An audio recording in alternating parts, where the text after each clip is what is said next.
asshole for telling my neighbor no? No to what? We're going to see.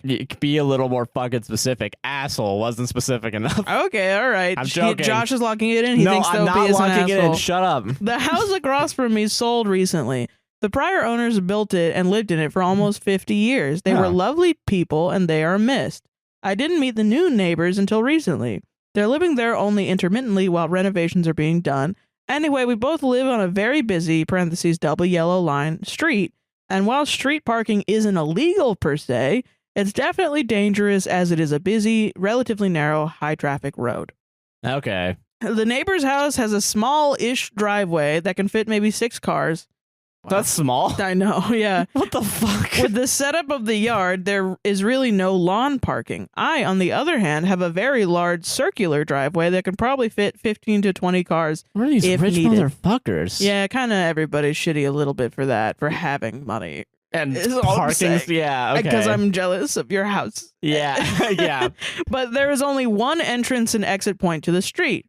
So I was out getting my mail the other day, and the neighbor was outside. She came over, introduced herself, and we chatted briefly. Then she said, "May I ask a favor of you?" I laughed and said, "Well, you can ask."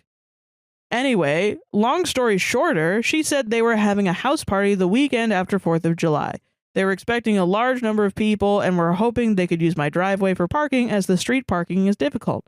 I said, "Sorry, no, it will block me in. I'm fine with your guests parking on the grass in front of my fence." Parentheses, I have a small fence about 8 foot from the street, and there's a grass strip in front of it.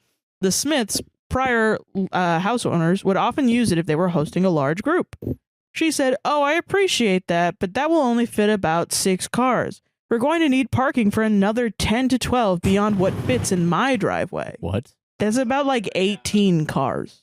Yeah, that's a big fucking Total. party. 16 to 18 cars. Well, it is an issue about car culture, but we'll get to that. But like, yeah, there's still a lot of people.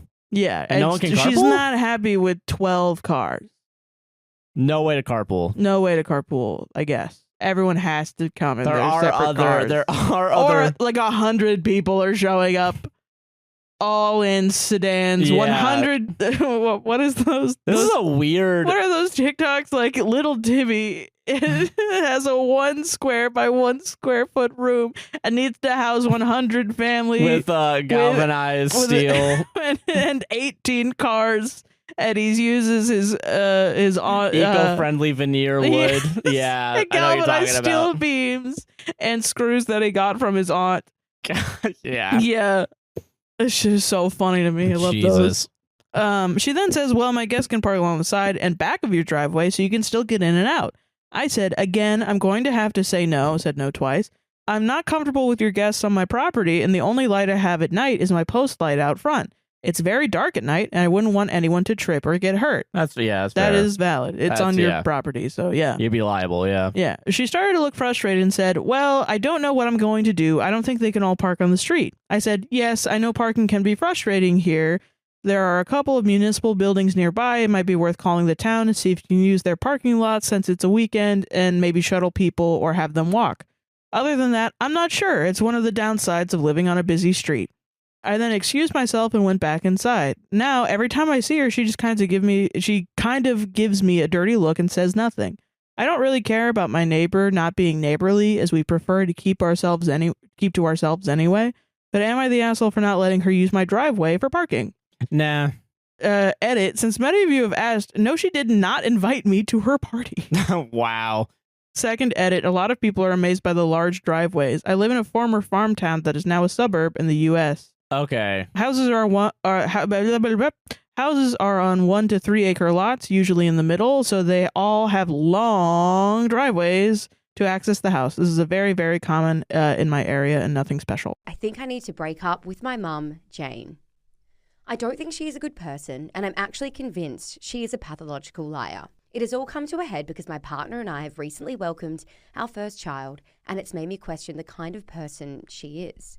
She has told many lies about mine and my brother's childhood that have all been debunked by other family members. She's repeatedly told me the story of how, as a newborn baby, I almost drowned in a river in a houseboat accident. But my dad and all our family friends who were also on this trip said this never happened. When I was pregnant with my baby girl, she asked if she could be in the delivery room. I said no, and that it would just be me and my partner. She then rang my dad and told him that my partner wasn't going to be there to support me during the birth, and that someone needed to talk sense into me and let her be there to help me. Thankfully, my dad knows what a great guy my partner is, and that mum is a somewhat less trustworthy source, and shut down the conversation. My partner was obviously extremely hurt to find out what she had said and that she tried to ruin his character in order to get what she wanted. It's getting a little awkward because my daughter has reached a point where she could be looked after by a grandparent, but she has never looked after or been alone with her. My mum lives in another, and so I've always been able to find an excuse, but she keeps asking to have her for sleepovers or look after her if I'm at work, and giving me a guilt trip when I say no. She even says I'm a mean mummy to my daughter when I say no to her requests. I don't like that. We also recently found out she'd been sending photos of our child to a friend. We have never met this person as they live in another city. When we confronted her about it, she flew off the rails and said she had every right to share her pride and love with her friends, and that we have embarrassed her by not allowing her to share the photos on social media. Just to be clear, we have given her every opportunity to have a close bond with our child, just under our supervision. Another issue is she keeps calling our child by the wrong name. Oh my God. What? I pull her up on it every time, and she always says something to brush it off as a simple mistake. It is a constant burden trying to shelter our child from this person who lies and manipulates people to get what she wants. Do I tell my brother how I really feel about her and end the relationship? Or should we stay quiet and manage her ourselves to keep the peace? Thanks, Bridget. Oh, man. Oh boy. Am I the asshole for canceling our gender reveal party because I know my husband will be unhappy and possibly leave? My 37 female husband, 43 male, and I have a son, 9 male together, and I'm currently pregnant with our second child. My husband and I have already booked the venue for the gender reveal and will lose the photographer's deposit and what we spent on decorations, etc. However, my husband is more concerned about the reputation effect as he grew up affluent, has a very high-paying job, and has a stake in a family business. However, I can tell that despite us having a boy who he absolutely adores, they can do no wrong in each other's eyes. My son also has every toy, fun activity, best clothing gifted by his dad. He desperately wants our second child, who we expect to be our last, to be a boy. I went into planning this reveal rationally that gender disappointment is okay, but I've come to realize that there is wishing you have a son, and then there's fixating on not having a daughter even more than wanting another son. And my husband falls in the second category. We didn't do a gender reveal party for our firstborn because my husband kept putting off whether or not he wanted to hear it from the doctor and when. We ended up learning with him ecstatic about having a son less than a month before giving birth. It's not all his fault. He grew up with an older dad who was always controlling towards his mother. Their town at the time was essentially a company town, and his dad threatened his family's jobs. Plus, he made it impossible for her to go about her day without seeing him until she agreed to be with him. My husband also pursued me pretty aggressively, and we had tension over how at times I felt uneasy around him. Yes, we've been in therapy over this. Gosh. Our marriage has been strained because I was done with him not understanding why my body was still not 100% 3 months after giving birth. He would counter by saying I turned down sex the day after giving birth, but that was him showing that he was attracted to me post-baby. Now his demons are back. We got to the point where he said fine to me going alone to hear the baby's gender without telling him, and I found out we're having a girl. I guess I don't have a good poker face by his negative reaction after I got home. He's arguing he doesn't know the baby's gender because I did not explicitly tell him that, but 100% he knows. I'd be fine with the reveal where the guests are the ones being surprised, but it's in a week, and with each day, my husband grows more withdrawn, and he's not the type who can fake happiness and often tries to leave and pull me away with him when he's really upset. I decided to pull the plug. Again, he's not mad about the money, yet he's angry that we're doing this to our family and friends and what this may say about him. I put my foot down. Am I the asshole? Am I the asshole for telling my friend I'm not interested in a date with her friend because she's obese? Disclaimer, this is not my story. I, 25 male, had a friend of mine, 28 female, try to put me on a date with one of her friends. She knows I've been trying to get back into the serious dating world after the dumpster fire of my last relationship 2 years ago. She told me she has a friend who was also looking and would be more than happy to set us up on a date. I gladly said yes please and asked her to kindly show me some pictures of her so I could see what she looked like. At first, she didn't want to show me at all because she wanted it to be a surprise. After going back and forth for a little bit, I convinced her to show me what she looked like.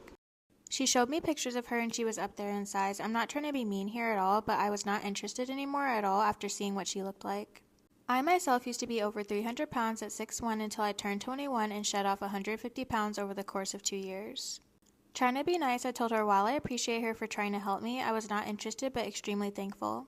She immediately went off on me saying I was shaming her and being fat-phobic because she was a larger woman and that it shouldn't matter and I should see past it all and my preference for dating was crap. I couldn't bring myself to that. From someone who was always a big guy growing up, always using food as a coping mechanism for my problems and troubles to lose all the weight, I want someone to be on the same path as me. The reason being that I've worked really hard to come where I'm at now and I don't want the potential of someone pulling me back into that life. It just isn't for me anymore. I'm sure the friend is nice, but I didn't say anything in a negative tone or came off saying anything rude. It's just my preference I have for dating and it was thrown back in my face. I'm not the most attractive guy there is, just pretty average, but I still stand by my preferences no matter what. So am I the asshole?